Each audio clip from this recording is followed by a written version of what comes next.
آیت نمبر 13 دیکھیں سلسلہ کے اعتبار سے، کتب علیکم القتال وهو کرہ لکم وعسى ان تکرہوا شیئا وهو خیر لکم وعسى ان تحبوا شیئا وهو شر لکم واللہ یعلم وانتم لا تعلمون۔ سورہ بقرہ آیت نمبر 216۔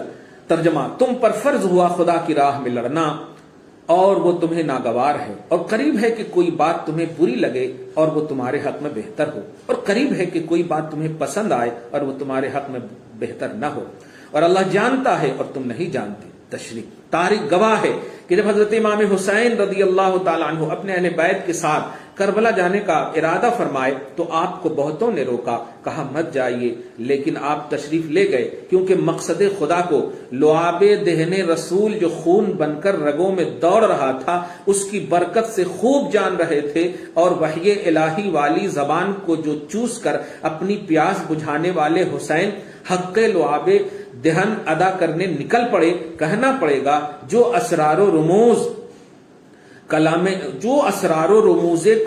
ربانی حسین جانتے ہیں وہ ان کے زمانے والے نہیں جانتے ہیں، اور کیوں نہ ہو سنیے ان کے نانا کی پیاری بات، انہما لن یتفرقا، مسند احمد 21618، یعنی قرآن اور اہل بیت ہرگز جدا نہیں ہوں گے۔ حقیقت ہے امام پاک پر سن لو جہاں والو، امامت ناز کرتی ہے، شہادت ناز کرتی ہے، جو حسین جانتے ہیں وہ اور نہیں جانتے۔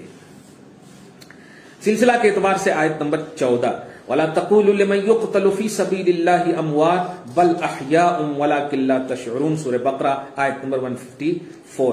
اور جو خدا کی راہ میں مارے جائیں انہیں مردہ نہ کہو بلکہ وہ زندہ ہے، ہاں تمہیں خبر نہیں۔ کیا اہل بیت خصوصاً امام حسین رضی اللہ عنہ کربلا کے میدان میں شہید کیے گئے فی سبیل اللہ یا نہیں؟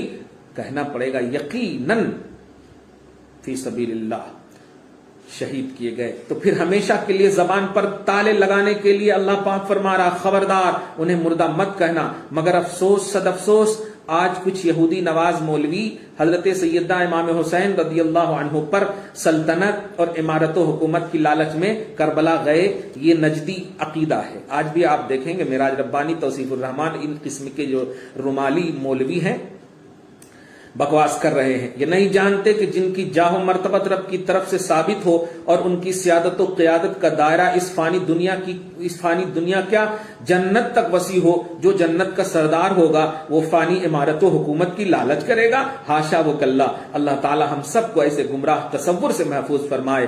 سورہ انسان میں ان کی ہے عظمت کا بیان، دیکھ آیت 7 سے 22 تک ہے ذو فشاں، شعر ہی میں نے کہہ دیا ہے۔